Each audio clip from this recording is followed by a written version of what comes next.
và số đây bao nhiêu đặc nè mà số nào cả vừa tầm nào tới bộ bọ tới nơi hàng ngày bầm ma và lời xã cô mà lời tiếp ra tới bao nhiêu lời mà to cái lái nha bà số nào đó nè bà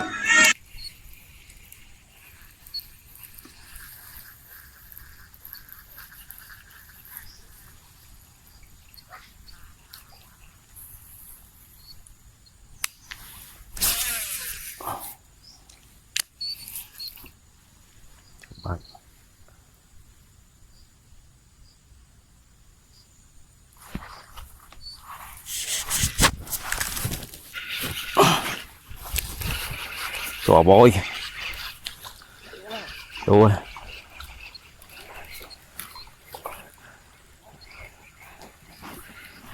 cũng thì phân chơi dạ vâng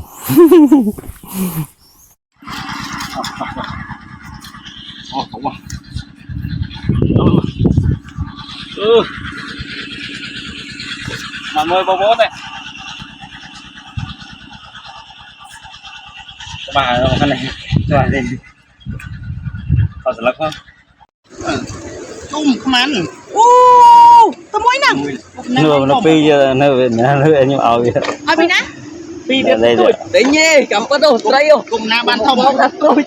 hả thấy nghe chăng nó tự tính chưa mấy là nó này tôi vậy tôi thế mình bỏ thế ô ác